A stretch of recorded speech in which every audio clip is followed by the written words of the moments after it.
ಮಾನವೀಯವಾಗಿ ವ್ಯಕ್ತಿ ನಡೆದುಕೊಳ್ಳಬೇಕಾದ ಈ ಒಂದು ಆತ್ಮಸ್ಫೂರ್ತಿಗೆ ಲೋಪ ಆಗಬಾರ್ದು ಅನ್ನೋದಕ್ಕಾಗಿ ಕೆಲವು ವಿಷಯಗಳನ್ನು ಮಾತ್ರ ಪ್ರಸ್ತಾಪ ಮಾಡ್ತೇನೆ.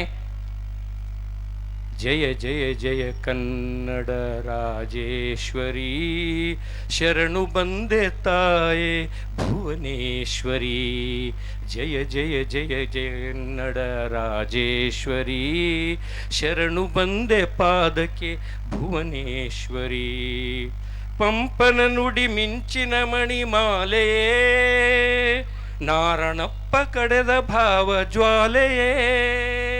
ಪಂಪನ ನುಡಿ ಮಿಂಚಿನ ಮಣಿಮಾಲೆಯೇ, ನಾರಣಪ್ಪ ಕಡೆದ ಭಾವ ಜ್ವಾಲೆಯೇ.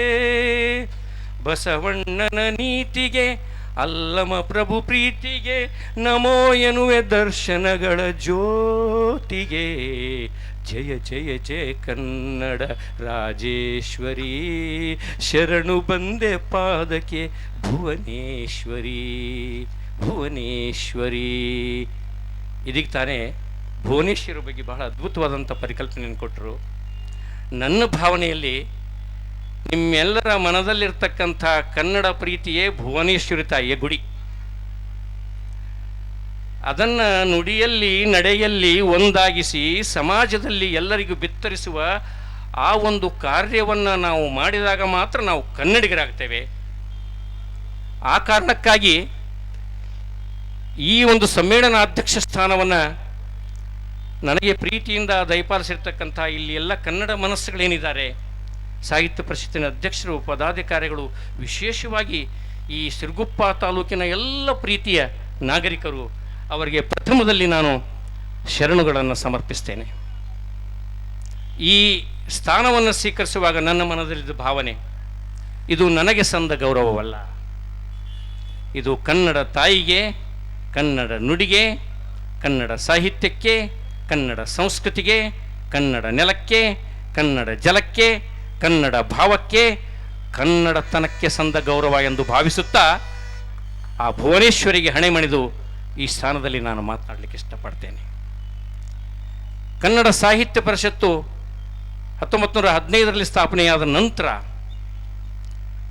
ಕನ್ನಡ, ಕನ್ನಡಿಗರು, ಕನ್ನಡತನ, ಕನ್ನಡದಲ್ಲಿರ್ತಕ್ಕಂಥ ಎಲ್ಲ ಸಾಹಿತ್ಯದ ಸೊಗಡನ್ನು, ಅದರಲ್ಲಿ ಮಾಡಿದಂಥ ಸಾಧನೆಯನ್ನು, ಕಾಲಮಾನಕ್ಕನುಗುಣವಾಗಿ ಅದು ಪಡೆದುಕೊಂಡು ಬಂದಂಥ ಬದಲಾವಣೆಗಳನ್ನು ಆಯಾ ವರ್ಷಗಳಲ್ಲಿ ಸಂಭ್ರಮಿಸುವಂಥ ಒಂದು ಸಂದರ್ಭ ಇದು. ಕೇವಲ ಉತ್ಸವ, ಜಾತ್ರೆ ಅಂತ ಒಂದು ದಿನ ಮಾಡಿ ಮುಗಿಸುವುದಲ್ಲ, ಮರೆತ ಮಾನವನಿಗೆ ತನ್ನ ಕರ್ತವ್ಯವನ್ನು ಜ್ಞಾಪಿಸುವುದಕ್ಕಾಗಿ, ತನ್ನ ತಾಯಿ ನುಡಿಯ ವಿಶೇಷತೆಯನ್ನು ತಿಳಿಸಿಕೊಡುವುದಕ್ಕಾಗಿ, ಅವನು ಆ ಕೈಂಕರ್ಯದಲ್ಲಿ ಮರೆಯಬಾರದೆಂಬ ಒಂದು ವಿಶೇಷ ಕಾರಣಕ್ಕಾಗಿ ಕನ್ನಡದ ಉತ್ತಮಿಕೆಯನ್ನು, ಕನ್ನಡತನದ ಸಿರಿವಂತಿಕೆಯನ್ನು, ಕನ್ನಡ ಸಂಸ್ಕೃತಿಯ ಮೆರಗನ್ನು ಜ್ಞಾಪಿಸುವ ಮತ್ತು ಕರ್ತವ್ಯ ಬದ್ಧರನ್ನಾಗಿ ಮಾಡುವಂಥ ಕಾರ್ಯಕ್ರಮ ಇದು ಅಂತ ಭಾವಿಸ್ತೇನೆ. ಕನ್ನಡ ಸಾಹಿತ್ಯ ಪರಿಷತ್ತು ಇವತ್ತೇನು ಮಾಡಬೇಕಾಗಿದೆ, ಈ ಸಂದರ್ಭ ಕನ್ನಡ ಉಳಿಸಬೇಕಾದ್ರೆ, ಕನ್ನಡ ಬೆಳೆಸಬೇಕಾದ್ರೆ ಇವತ್ತೇನು ಮಾಡಬೇಕಾಗಿದೆ ಅನ್ನೋದಕ್ಕಾಗಿ, ಕನ್ನಡ ಇವತ್ತು ಉಳಿಬೇಕಾದರೆ ಬದಲಾದ ಪ್ರಪಂಚಕ್ಕೆ ಅನುಗುಣವಾಗಿ ಅದರಲ್ಲಿ ಎಲ್ಲ ಸಿದ್ಧತೆಗಳಾಗಬೇಕು. ಪಠ್ಯಗಳು, ವಿಜ್ಞಾನ ಬಂದಿದೆ, ತಂತ್ರಜ್ಞಾನ ಬಂದಿದೆ, ಎಲ್ಲ ಬಂದಿದೆ. ಅವುಗಳನ್ನೆಲ್ಲ ಅವುಗಳ ಕಾರಣಕ್ಕಾಗಿ ಇಲ್ಲದ ಇಂಗ್ಲೀಷ್ ವ್ಯಾಮೋಹಕ್ಕೆ ಮರಳಾಗಿರುವಂಥ ನಾವು ನಮ್ಮತನವನ್ನು ಕಳೆದುಕೊಂಡು ನಮ್ಮ ಮಕ್ಕಳನ್ನು ಅಡ್ಡದಾರಿಗೆ, ಕಿರುದಾರಿಗೆ ಬಿಟ್ಟು ಅವರು ಕಲಿಯಬೇಕಾದ ವಿಷಯವನ್ನು ಪರಿಪೂರ್ಣವಾಗಿ ಅರ್ಥ ಮಾಡಿಕೊಳ್ಳದಂಥ ಸಂದಿಗ್ಧತೆಯಲ್ಲಿ ಮಕ್ಕಳನ್ನು ದುಡಿದ್ದೇವೆ ನಮ್ಮ ಕಾರಣಕ್ಕಾಗಿ. ಆ ಕಾರಣಕ್ಕಾಗಿ ಕನ್ನಡ ಸಾಹಿತ್ಯ ಪರಿಷತ್ತು ಕನ್ನಡಕ್ಕೆ ಸಂಬಂಧಪಟ್ಟ ಉನ್ನತ ವ್ಯಾಸಂಗದ ಎಲ್ಲ ಪಠ್ಯಪುಸ್ತಕಗಳನ್ನು ಕನ್ನಡದಲ್ಲಿ ಬರೆಯಿಸಿ ಮಕ್ಕಳಿಗೆ ಸಿಗುವಂತೆ ಮಾಡಬೇಕು. ಮೊದಲನೇದ್ದು, ಇಂಗ್ಲಿಷ್ ಮಾಧ್ಯಮದಲ್ಲಿ ಓದುತ್ತಿದ್ದರೂ ಕೂಡ ಅವರಲ್ಲಿ ಕನ್ನಡತನ ಬೆಳಿಬೇಕಾದ್ರೆ ಪ್ರಾಥಮಿಕ ಹಂತದಲ್ಲಿ ಅವರೆಲ್ಲರೂ ಕೂಡ ಕನ್ನಡ ಸಂಸ್ಕೃತಿಯನ್ನು ಬೆಳೆಸ್ಕೊಂಡು ಬರಬೇಕು. ಅದಕ್ಕೆ ಏನು ಮಾಡಬೇಕು ಅನ್ನೋದಕ್ಕೆ ಬಹಳ ಸಹಜವಾಗಿದೆ. ಇತ್ತೀಚೆಗೆ ನನಗೆ ಕನ್ನಡದ ಬೀಜವನ್ನು ಮೇಲಿನ ಮೇಲೆ ಬಿತ್ತಿ ನೀರು ಹಾಕ್ತಾ ಇರ್ತಾರೆ ಅಣ್ಣ ಚನ್ನಬಸಣ್ಣ ಇದ್ದಾರೆ, ಒಳ್ಳೆಯ ಪುಸ್ತಕಗಳನ್ನು ಕಳಿಸ್ತಾ ಇರ್ತಾರೆ. ಕನ್ನಡ ಮಾಧ್ಯಮ ಏಕೆ ಬೇಕು, ಹೀಗೆ ಸಾಧ್ಯ ಅನ್ನೋ ಒಂದು ಒಳ್ಳೆಯ ಪುಸ್ತಕವನ್ನು ಅವರು ಕಳಿಸ್ಕೊಟ್ಟಿದ್ರು. ನನ್ನ ಅನುಭವದ ಮಾತು ಹೇಳ್ತೇನೆ, ನಮ್ಮ ಮಕ್ಕಳಿಗೆ ಕನ್ನಡತನವನ್ನು ಬೆಳೆಸುವುದಕ್ಕೆ ಮೂಲ ಜವಾಬ್ದಾರರು ನಾವೇನೆ. ಏಕೆ ಅಂದರೆ ನಾವೆಲ್ಲ ಏನು ತಿಳ್ಕೊಂಡ್ಬಿಟ್ಟಿವಿ, ಸರ್ಕಾರ ಆದೇಶ ಮಾಡಬೇಕು, ಕನ್ನಡ ಉಳಿಸ್ಬೇಕು, ನಾವು ಸಂಘ ಕಟ್ಕೋಬೇಕು, ಬಡದಾಡಬೇಕು, ಅದನ್ನು ಮಾಡಬೇಕು. ನೆನ್ಪಿಟ್ಕೊಳ್ಳಿ, ಈ ಭಾಗದಲ್ಲಿರ್ತಕ್ಕಂಥ ಕರ್ನಾಟಕದಷ್ಟು ವ್ಯಾಪಕವಾದ ಸಾಂಸ್ಕೃತಿಕವಾಗಿ ಸಿರಿವಂತವಾಗಿರುವ ಧರ್ಮ ಸಹಿಷ್ಣುಗಳ ಹಾಗೂ ಪ್ರೀತಿ ಆಧಾರಗಳಿಂದ ಎಲ್ಲರನ್ನು ಬರಮಾಡಿಕೊಳ್ತಕ್ಕಂಥ ಔದಾರ್ಯ ಉಳ್ಳವರು ಕನ್ನಡಿಗರು. ಅದರ ದುರುಪಯೋಗ ಇವತ್ತು ಆಗ್ತಾ ಇದೆ. ಅದಕ್ಕಾಗಿಯೇ ಸಾಹಿತ್ಯ ಪರಿಷತ್ ಇವತ್ತು ಮಾಡಬೇಕಾದದ್ದೇನಿದೆ, ಕನ್ನಡತನವನ್ನು ಉಳಿಸಲಿಕ್ಕೆ ಕಾರ್ಯಕ್ರಮಗಳನ್ನು ಏನು ಆಯೋಜನೆ ಮಾಡ್ತಾ ಇದ್ದಾರೆ, ಮಕ್ಕಳಲ್ಲಿ ಶಿಕ್ಷಣದಲ್ಲಿ ಇವತ್ತು ಯಾಂತ್ರಿಕ ಪಾಠ ನಡೀತಾ ಇದೆ.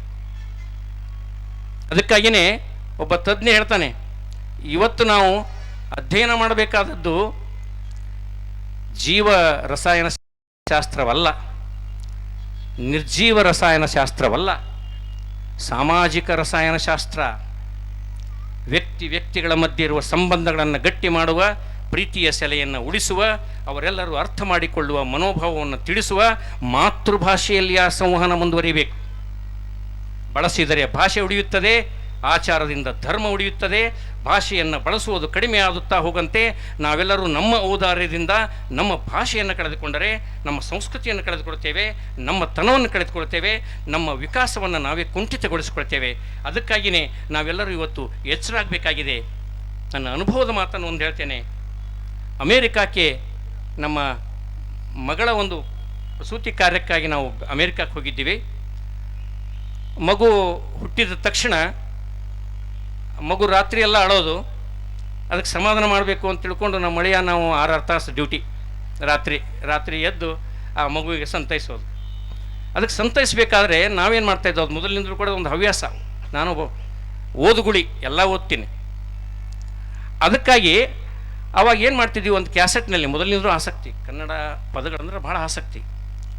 ಅದಕ್ಕೆ ಆ ಕನ್ನಡ ಪದಗಳನ್ನು, ಜಾನಪದ ಗೀತೆಗಳನ್ನು ಕ್ಯಾಸೆಟ್ನಲ್ಲಿ ಹಾಕಿಬಿಟ್ಟು ಆ ಮಗು ಒಳಗೆ ಶುರು ಮಾಡಿದ್ಮೇಲೆ ಆ ಕ್ಯಾಸೆಟ್ ಹಾಕ್ತಿದ್ವಿ. ಆ ಕ್ಯಾಸೆಟ್ ಹಾಕಿದ ತಕ್ಷಣ ಮಗು ಒಂದೇ ಕೆಲವು ನಿಮಿಷಗಳಲ್ಲಿ ಶಾಂತವಾಗಿ ನಿದ್ರೆ ಮಾಡ್ತಾ ಇತ್ತು. ಆ ಪದಗಳು ತಮಗೆಲ್ಲ ಗೊತ್ತಿವೆ, ಆದರೂ ಕೂಡ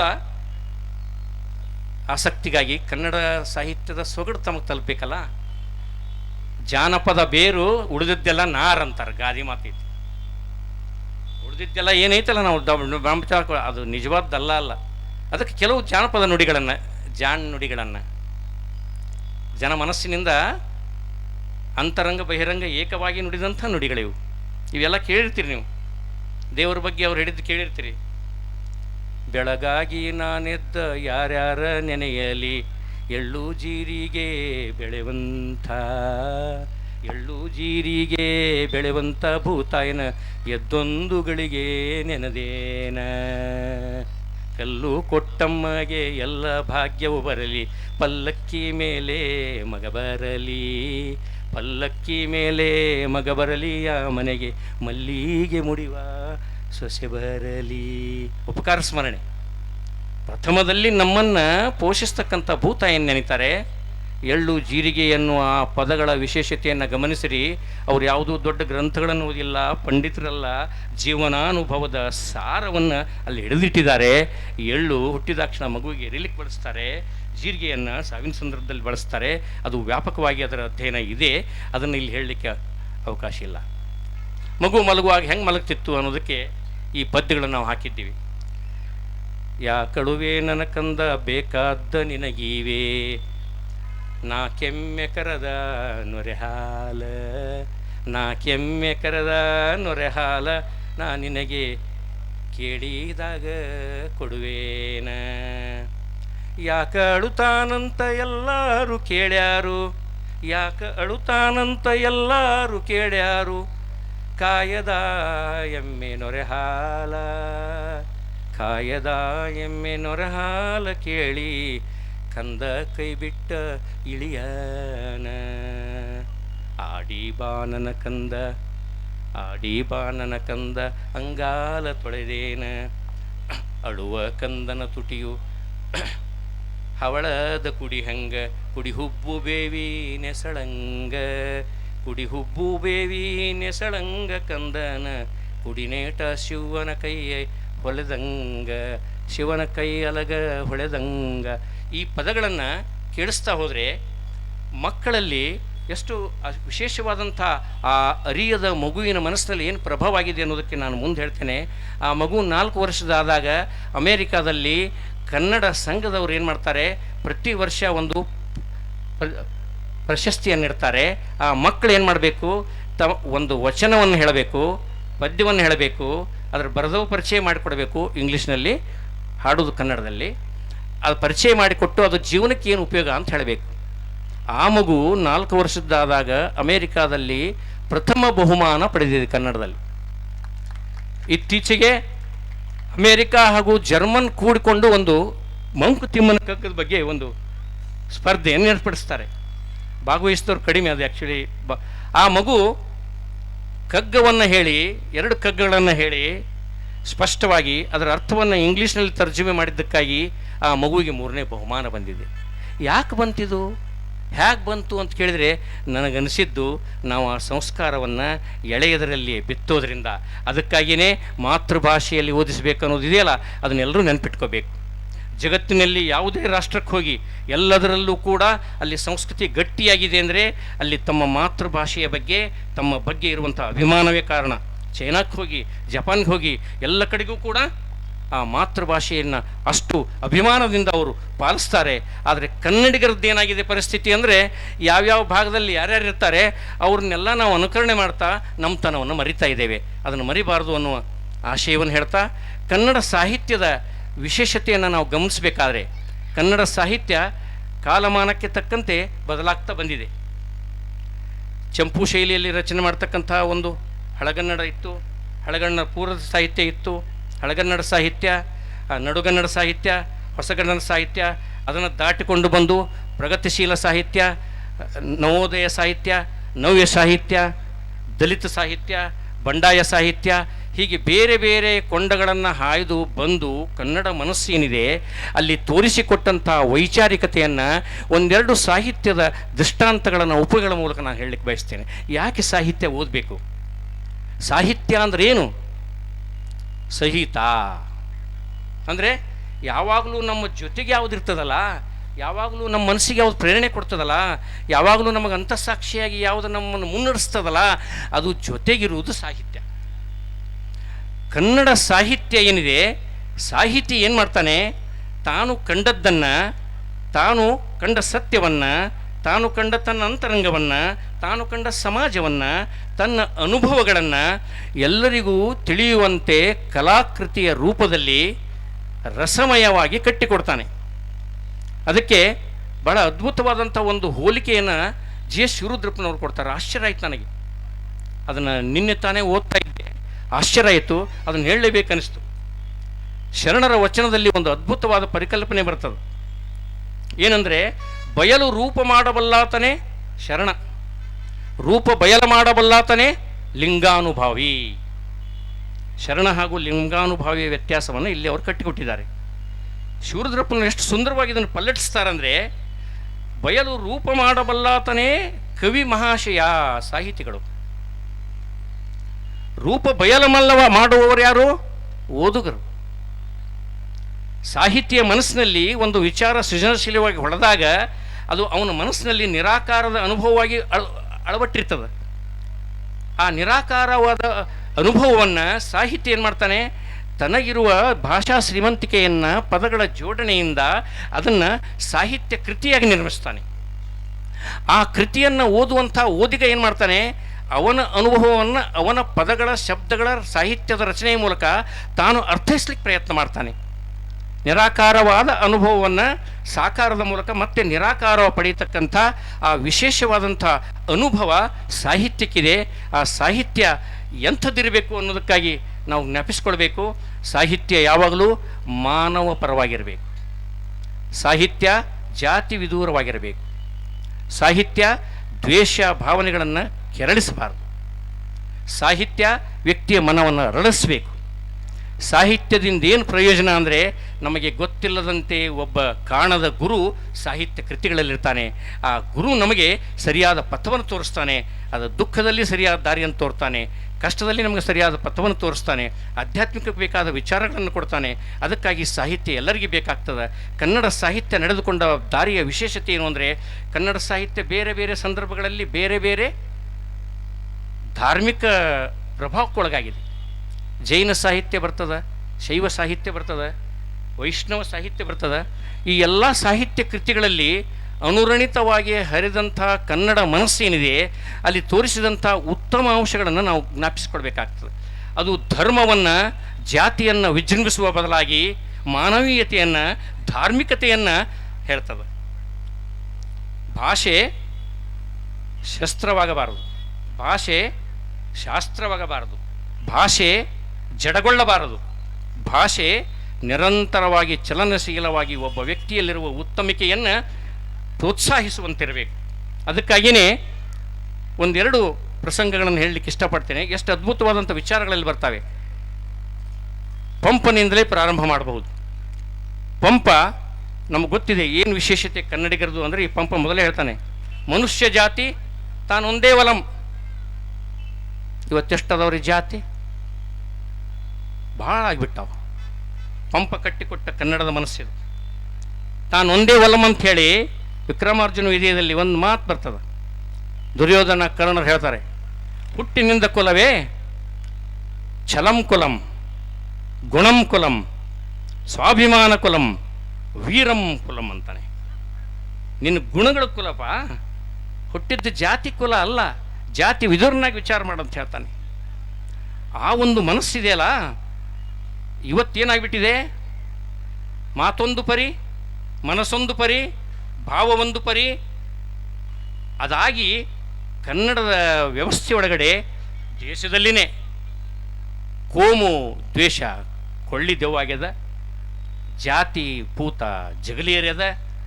ನಮ್ಮ ಮನಸ್ಸುಗಳೆಲ್ಲ ವಿಘಟನೆ ಆಗಿಬಿಟ್ಟು ಮನುಷ್ಯನನ್ನು ಮನುಷ್ಯನಾಗಿ ನೋಡುವಂಥ ಮನೋವೃತ್ತಿಯನ್ನು ಕಳ್ಕೊಂಡ್ಬಿಟ್ಟಿದ್ದೀವಿ. ಅದಕ್ಕೆ ಈ ಸಾಹಿತ್ಯಗಳು ಮತ್ತೆ ಬೇಕಾಗ್ತವೆ. ಇದೇ ಸಾಹಿತ್ಯವನ್ನು ಮುಂದುವರಿಸಿಕೊಂಡು ನಾವು ಹರಿಶ್ಚಂದ್ರ ಕಾವ್ಯಕ್ಕೆ ಬಂದರೆ ಎಷ್ಟು ಅದ್ಭುತವಾಗಿ ಈ ವಿಚಾರವನ್ನು ಕಟ್ಟಿಕೊಡ್ತಾರೆ ಗಮನಿಸಿ. ಹರಿಶ್ಚಂದ್ರ ಕಾವ್ಯದಲ್ಲಿ ಹರಿಶ್ಚಂದ್ರ ಆ ಹೊಲತಿಯರ ನೃತ್ಯ ಮಾಡ್ತಾರೆ. ಆ ನೃತ್ಯವನ್ನು ನೋಡಿದಂಥ ಹರಿಶ್ಚಂದ್ರಿಗೆ ತುಂಬ ಖುಷಿಯಾಗಿಬಿಡ್ತದೆ. ಎಷ್ಟು ಸಂಭ್ರಮ ಆಗ್ತದಂದರೆ, ಸಂತೋಷದಿಂದ ಏನು ಬೇಕು ಕೇಳ್ರಿ ಕೊಡ್ತೀನಿ ಅಂದ್ಬಿಡ್ತಾನೆ ಅವ್ರಿಗೆ, ಆ ಹೊಲತಿಯರಿಗೆ.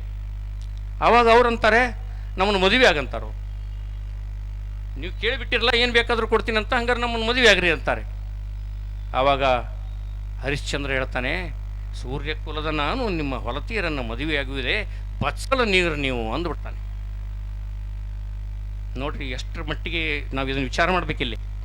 ಆವಾಗ ಆ ಹೊಲತಿಯರ ನುಡಿದು ನುಡಿ ನಮಗೆ ಇಂದಿನ ಒಂದು ವ್ಯವಸ್ಥೆಗೆ ಉತ್ತರ ಅಂತ ಹೇಳ್ತೇನೆ ನಾನು.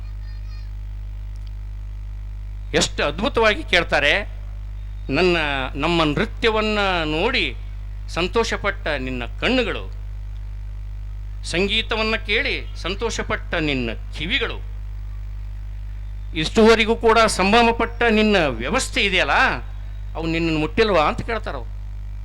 ಮತ್ತು ನಮ್ಮ ಮೈ ಮುಟ್ಟಾಕೆ ಯಾಕೆ ಹೊಲೆ ಬಂತು?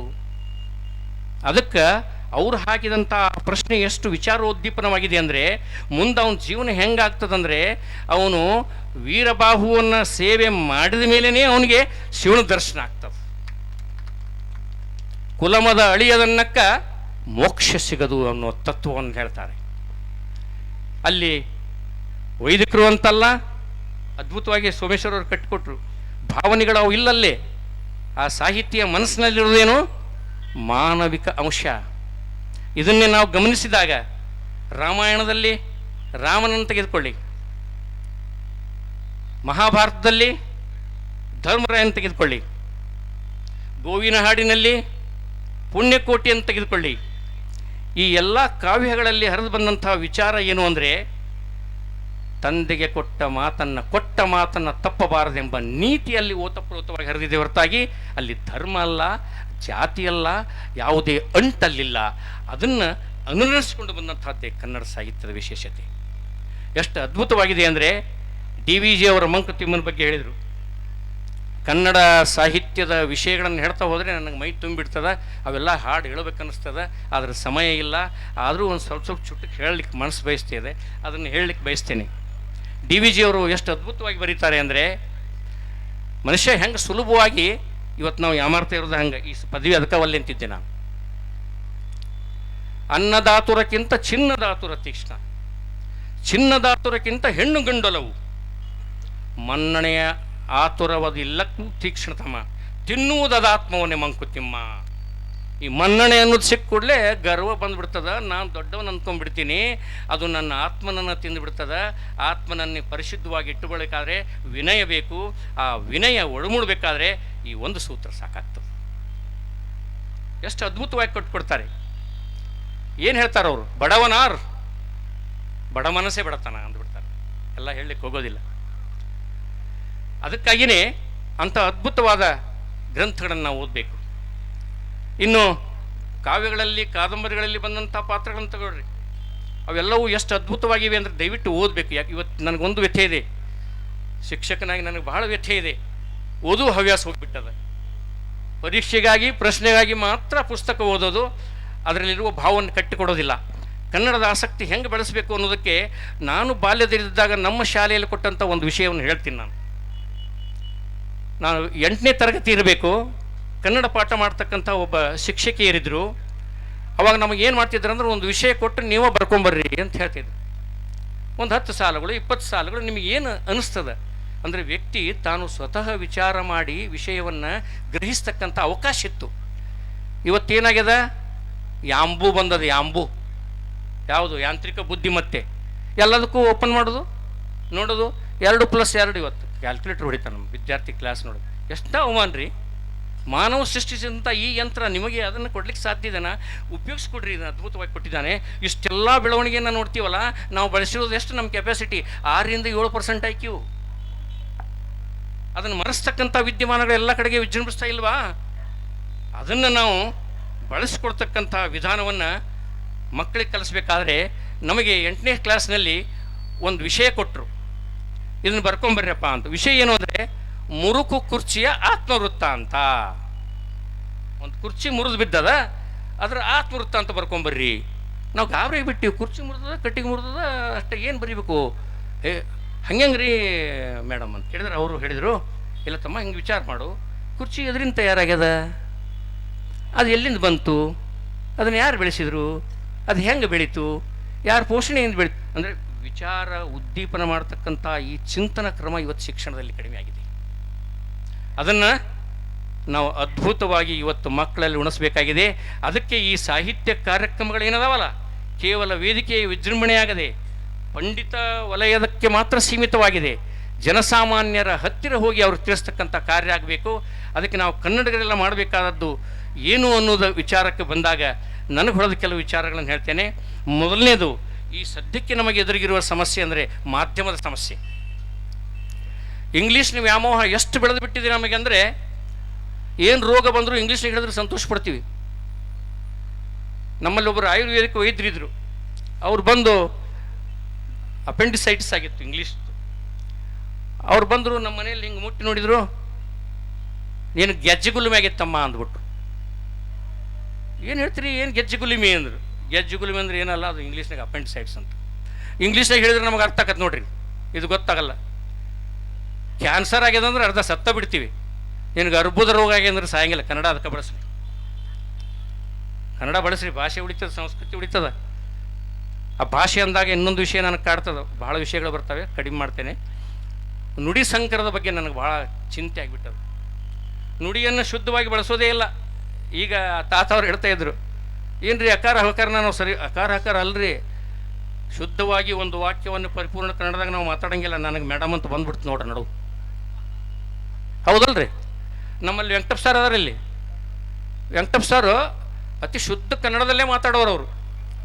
ನಮ್ದು ಹೆಂಗಂದ್ರೆ ನಾವು ವ್ಯವಹಾರ ಅಧ್ಯಯನ ಮಾಡೋರಲ್ಲ, ಮತ್ತು ವ್ಯವಹಾರಕ್ಕೆ ಏನು ಬೇಕು ರೀ? ಅವ್ರ ಭಾಷೆ ಮಾತಾಡೋದು, ಯಾರು ಬೇಕಾ ಅವ್ರ ಭಾಷೆ ಮಾತಾಡ್ತೀವಲ್ಲ, ಅವ್ರು ಶುದ್ಧ ಕನ್ನಡದಲ್ಲಿ ಮಾತಾಡೋರು. ಎದ್ರಾಗ ಬಂದ್ರಿ, ಯಾವ ಗಾಡಿಯಾಗ ಬಂದ್ರಿ, ನಾವೆಲ್ಲ ಬಸ್ ತಪ್ಪಲ್ಲ. ವ್ಯವಹಾರಕ್ಕಾಗಿ ಬಳಸುವುದು ತಪ್ಪಲ್ಲ, ಆದರೆ ಅದನ್ನೇ ಅಭ್ಯಾಸ ಮಾಡಿಕೊಡೋದು ದೊಡ್ಡ ತಪ್ಪು. ನಮ್ಮ ಭಾಷೆಯ ಬಗ್ಗೆ ನಮಗೆ ಅರಿವಿರಬೇಕು. ಎಷ್ಟೋ ಕನ್ನಡ ಪದಗಳು ಸಂಸ್ಕೃತದ ಹಾವಳಿಯಿಂದ, ಇಂಗ್ಲೀಷ್ ಹಾವಳಿಯಿಂದ, ತೆಲುಗು ಹಾವಳಿಯಿಂದ ಇವತ್ತು ಅಪಭ್ರಂಶಗೊಂಡು ಬಿಟ್ಟವೆ. ಒಂದೊಂದು ಏರಿಯಾಕ್ಕೆ ಹೋಗಿ ಬಹು ಸಂಸ್ಕೃತಿಯ, ಬಹುಭಾಷಿಕ ವಿಶೇಷವಾದ ನಾಡಿದು ಕನ್ನಡ. ಭಾಷೆಗಳಲ್ಲಿ ಕೂಡ ಅಷ್ಟು ವೈವಿಧ್ಯತೆ ಇದೆ. ಅದಕ್ಕಾಗಿಯೇ ನಿಮ್ಮಲ್ಲಿ ಒಂದು ವಿನಂತಿ ಮಾಡ್ಕೊಳ್ತೇನೆ, ಯಾರೇ ಕಾಣಲಿ ಕನ್ನಡದಲ್ಲಿ ಮಾತನಾಡೋದು ಅಭ್ಯಾಸ ಮಾಡೋಣ, ಮಕ್ಕಳ ಜೊತೆಗೆ ಕನ್ನಡದಲ್ಲಿ ಅಭ್ಯಾಸ ಮಾಡೋಣ. ಶಾಲೆಯಲ್ಲಿ ಇಂಗ್ಲೀಷ್ ಬೇಕಂತಾರಲ್ಲ, ಅವ್ರಿಗೆ ಇಂಗ್ಲೀಷ್ ಮಾಡೋದನ್ನು ಕೂಡ ನಾವು ಸಂವಹನದ ಮೂಲಕ ಬೆಳೆಸೋಣ, ಮಾಧ್ಯಮವಾಗಿ ಅಲ್ಲ. ಆ ಸಂವಹನ ಮೂಲಕ ಇಂಗ್ಲೀಷನ್ನು ಬೆಳೆಸ್ಲಿಕ್ಕೆ ಸಾಧ್ಯ ಆಗ್ತದೆ. ಅದು ಮೊದಲನೇ ಅಂಶ. ಈಗ ಸಂವಿಧಾನ ಈಗ ಏನಾಗಿದೆ ಅಂದರೆ, ಖಾಸಗಿ ಶಾಲೆಗಳು ತಮ್ಮ ಇಂಗ್ಲೀಷ್ ಮಾಧ್ಯಮದ ಹುಚ್ಚನ್ನು ಬೆಳೆಸಿ ಬರ್ತಕ್ಕಂಥ ದುಡ್ಡಿನ ಮೂಲಕ ವ್ಯಾಪಾರಿ ಕೇಂದ್ರಗಳಾಗಿಬಿಟ್ಟಾವು.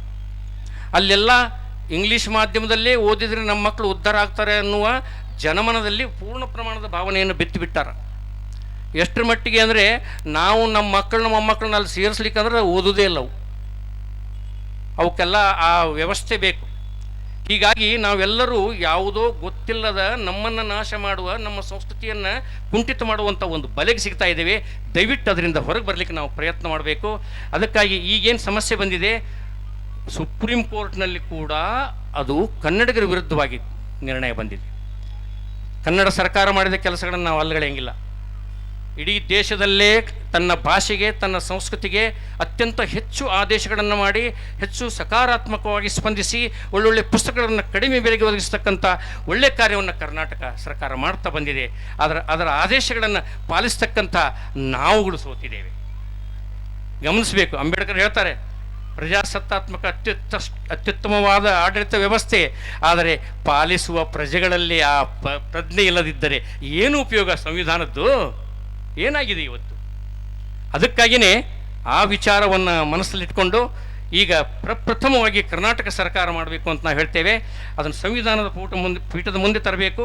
ಅದಕ್ಕಿಂತ ಪೂರ್ವದಲ್ಲಿ ಕನ್ನಡ ವಿದ್ವಾಂಸರನ್ನು ಸೇರಿಸಿಕೊಂಡು ಮತ್ತೊಂದು ಸಲ ಸುಪ್ರೀಂ ಕೋರ್ಟ್ಗೆ ಮೊರೆ ಹೋಗಿ ಮಾತೃಭಾಷೆಯಲ್ಲಿ ಶಿಕ್ಷಣ ಕೊಡುವುದನ್ನು ಜಗತ್ತಿನಾದ್ಯಂತ ಎಲ್ಲೇ ಇರತಕ್ಕಂಥ ವಿದ್ಯಮಾನಗಳನ್ನು ಅವರಿಗೆ ಮನವರಿಕೆ ಮಾಡಿಕೊಟ್ಟು ಅದನ್ನು ಮತ್ತೆ ಕನ್ನಡ ಮಾಧ್ಯಮದಲ್ಲಿ ಪ್ರಾಥಮಿಕ ಶಿಕ್ಷಣವಾದರೂ ಇರಬೇಕನ್ನೋದು ನಡೀಬೇಕು. ಯಾಕೆ ಅಂತ ಹೇಳಿದರೆ, ಇಂಥ ಶಾಲೆಗಳು ಕರ್ನಾಟಕದಲ್ಲಿ ಇವೆ, ಅದನ್ನು ನೆನ್ಪಿಟ್ಕೋಬೇಕು. ಎರಡನೇದ್ದು, ಕನ್ನಡ ಭಾಷೆ ಉಳಿಬೇಕಾದ್ರೆ ಯಾವ ಭಾಷೆ ತನ್ನ ಉಪಜೀವನಕ್ಕೆ ಉಪಯೋಗ ಆಗೋದಿಲ್ಲ ಅದನ್ನು ಮನುಷ್ಯ ಅಲಕ್ಷ್ಯ ಮಾಡ್ತಾನೆ. ಅದಕ್ಕೆ ಅದು ಅನ್ನದ ಭಾಷೆ ಆಗಬೇಕು.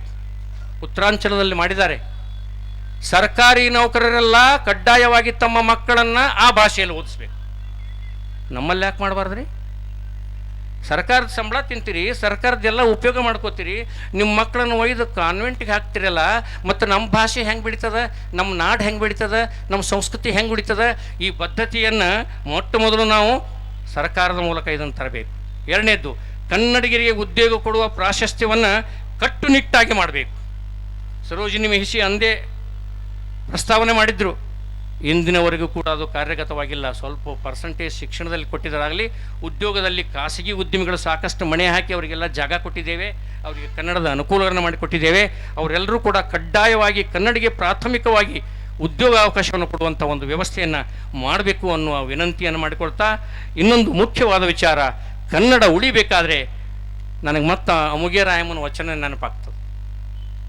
ಅಮುಗೆ ರಾಯಮ್ಮ ಹೇಳ್ತಾಳೆ, ನಾವೆಲ್ಲನೂ ಏನು ಮಾಡ್ತೀವಿ ಅಂದರೆ, ಏನಾದರೂ ಸಮಸ್ಯೆ ಬಂದರೆ ಬೇರೆ ಕಡೆಯಿಂದ ಅದು ಏನಾಗಿದೆ ಅನ್ನೋ ದೋಷ ನೋಡ್ತೀವಿ. ಆಗಲಿ ನಮ್ಮನ್ನು ನಾವು ಅಂತಃಚಕ್ಷುವಿನ ಮೂಲಕ ನೋಡೋದಿಲ್ಲ, ಅದನ್ನು ನೋಡೋಕ್ಕೆ ನಮಗೆ ಸಾಹಿತ್ಯ ಕೊಡ್ತದೆ. ಏನು ಹೇಳ್ತಾರೆ ನೋಡ್ರಿ, ನನ್ನ ಕಣ್ಣೊಳಗಿನ ಕಟ್ಟಿಗೆಯ ಮುರಿಯುವವರಾರನೂ ಕಾಣೆ,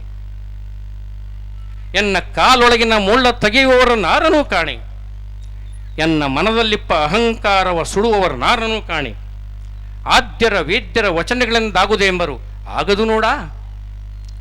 ನನ್ನ ಕಣ್ಣೊಳಗಿನ ಗಟ್ಟಿಯ ನಾನೇ ಮುರಿಯಬೇಕು, ನನ್ನ ಕಾಲೊಳಗಿನ ಮುಳ್ಳ ನಾನೇ ತೆಗೆಯಬೇಕು, ನನ್ನ ಮನದಲ್ಲಿಪ್ಪ ಅಹಂಕಾರವ ನಾನೇ ಸುಡಬೇಕು, ಅಮುಗೇಶ್ವರ ಲಿಂಗವ ನಾನೇ ಅರಿಯಬೇಕು.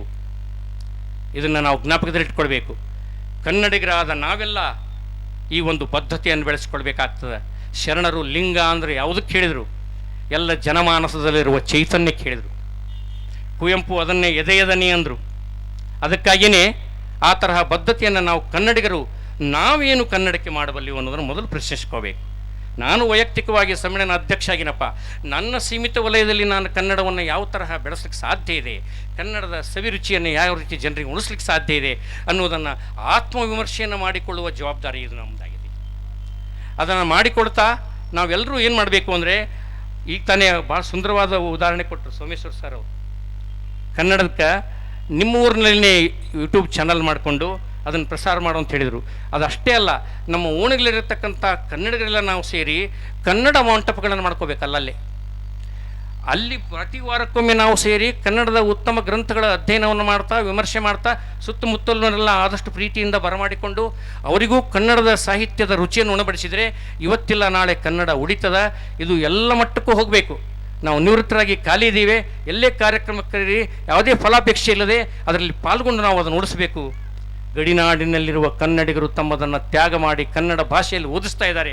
ಅವ್ರಿಗೆ ರಕ್ಷಣೆ ಕೊಡುವಂಥ ಕೆಲಸ ಆಗಬೇಕು. ಅವ್ರ ಸಮಸ್ಯೆಗಳನ್ನು ಸರಿಯಾಗಿ ಕಿವಿಗೊಟ್ಟು ಆಲಿಸುವಂಥ ವ್ಯವಸ್ಥೆ ಆಗಬೇಕು. ಹಾಗಾದಾಗ ಕನ್ನಡ ಉಳಿತದ. ಇದು ವಿಷಯ ಬಹಳ ಹೋಗ್ತಾ ಇರೋದ್ರಿಂದ ನಾನು ಇಲ್ಲಿಗೆ ವಿರಮಿಸಿ ಕೆಲವು ಸಾಹಿತ್ಯದ ಉಕ್ತಿಗಳ ಮೂಲಕ ನನ್ನ ಈ ಮಾತಿಗೆ ವಿರಾಮ ನೀಡಲಿಕ್ಕೆ ಇಷ್ಟಪಡ್ತೇನೆ. ಎಷ್ಟು ಸುಂದರವಾಗಿ ಈ ಸಾಹಿತ್ಯದಲ್ಲಿ ಕಟ್ಟಿಕೊಟ್ಟಿದ್ದಾರೆ ಅನ್ನೋದಕ್ಕೆ ನನಗೆ ಅತ್ಯಂತ ಹೆಚ್ಚು ಪ್ರಭಾವ ಬೀರಿದ ಸಾಹಿತ್ಯಗಳಲ್ಲಿ ಬೇಂದ್ರೆಯವರು, ಕುವೆಂಪು ಅವರು ಮುಖ್ಯವಾಗಿ.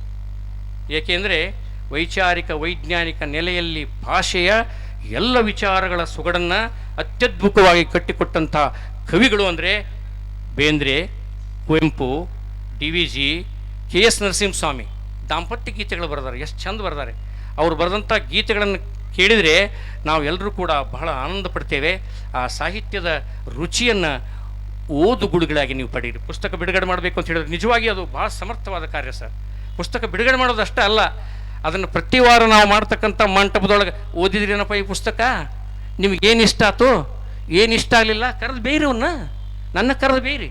ಏನು ಸರ್ ಹಿಂಗೆ ಬರೆದಿರಿ, ಏನಿದು ಮನಸ್ಸು ಕೆಡಿಸುತ್ತೆ ಅಂತ ಬೇಯ್ರಿ ಅಂದಾಗ ನಮ್ಮ ಕನ್ನಡತನ ಉಳಿತದ.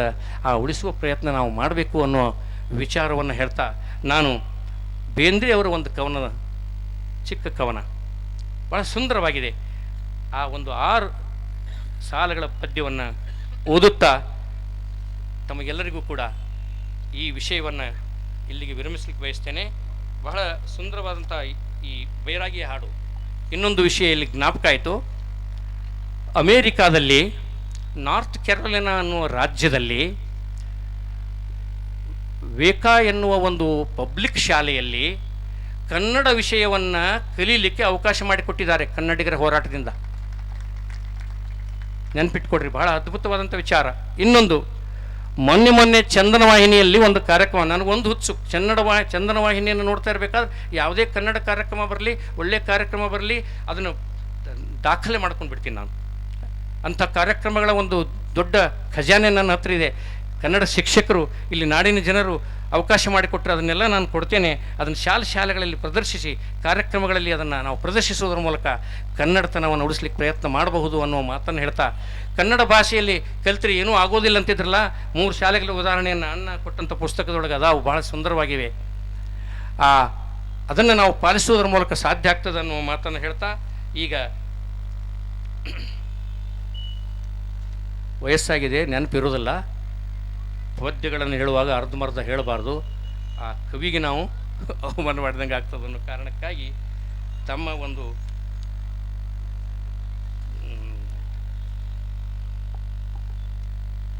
ಬೈರಾಗಿ ಹಾಡು, ಇದನ್ನು ಕೇಳಿರ್ತೀರಿ ತುಂಬ ಜನ. ಇಕ್ಕೋ ನೆಲ ಅಕ್ಕೋ ಜಲ, ನಮ್ಮ ಜೀವನಕ್ಕೆ ಮೂಲವಾದ ಆಶಯಗಳು. ಇಕ್ಕೋ ನೆಲ ಅಕ್ಕೋ ಜಲ, ಅದರ ಮೇಲೆ ಮರದ ಫಲ, ಅದರ ಮೇಲೆ ಮರದ ಫಲ, ಮನದೊಳಗೆ ಪಡೆವ ಛಲ, ಮನದೊಳಗೆ ಪಡೆವ ಛಲ, ಬೆಳವೆಗೆ ನೆಲವೆಲ್ಲ ಫಲ, ಬೆಳವೆಗೆ ನೆಲವೆಲ್ಲ ಫಲ, ಜಲದಿವರೆಗೂ ಒಂದೇ ಕುಲ, ಜಲದಿವರೆಗೂ ಒಂದೇ ಕುಲ, ಅನ್ನವೇ ಧರ್ಮದ ಮೂಲ. ಕನ್ನಡ ಭಾಷೆ ಉಳಿಬೇಕಾದ್ರೆ ನಾವು ಮರಿಬಾರ್ದು. ಅನ್ನವೇ ಧರ್ಮದ ಮೂಲ, ಪ್ರೀತಿಯೇ ಮೋಕ್ಷಕ್ಕೆ ಬಲ, ಪ್ರೀತಿಯೇ ಮೋಕ್ಷಕ್ಕೆ ಬಲ, ಇದೇ ಶೀಲ ಸರ್ವಕಾಲ. ಕನ್ನಡ ಭಾಷೆಗೆ, ಕನ್ನಡ ಸಂಸ್ಕೃತಿಗೆ ಇದಾಗಬೇಕು ಅನ್ನೋ ಮಾತನ್ನು ಹೇಳ್ತಾ, ಕನ್ನಡದ ಬೆಳವಣಿಗೆ ಕನ್ನಡದ ಬಳಕೆಯಲ್ಲಿದೆ, ಕನ್ನಡದ ಆಡಳಿತ ಕನ್ನಡದ ಅಧಿಕಾರದಲ್ಲಿದೆ, ಕನ್ನಡದ ಸಿರಿತನವು ಕನ್ನಡಿಗನ ಎದೆಯೊಳಗಿದೆ, ಕನ್ನಡದ ನೀತಿಯು ಕನ್ನಡದ ನಿಡಿಗೊಸಗೆಯಲ್ಲಿದೆ, ಕನ್ನಡದ ವಚನ ದೃಷ್ಟಿ ಚೆನ್ನುಡಿಯ ಸೃಷ್ಟಿ ವಿಶ್ವದೃಷ್ಟಿ, ಕನ್ನಡದ ಸಂಸ್ಕೃತಿಯ ಉಳಿಮೆ ನಿನ್ನ ಬದ್ಧತೆಯ ಒಲುಮೆ ಎನ್ನುವ ಮಾತನ್ನು ಹೇಳ್ತಾ ನನ್ನ ಮಾತಿಗೆ ವಿರಾಮ ಕೊಡ್ತೇನೆ. ಎಲ್ಲರಿಗೂ ಅನಂತ ಶರಣಾರ್ಥಿಗಳು.